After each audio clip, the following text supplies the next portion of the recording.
Guys বহুত ভাল লাগছে মন্দিরে আসি করে। ও মা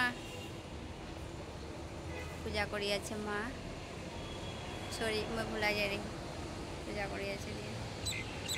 আর এই যে নজারাটা দেখি মান সুন্দর, খুব ভালো লাগছে, খুব সুন্দর লাগছে। ও মা মোর মাকে পুছবো কিরকম লাগছে মন্দিরে আসি করি, মন্দিরে আসি কিরকম লাগছে? হ্যাঁ ভালোই লাগছে কি করবে ভাল লাগে,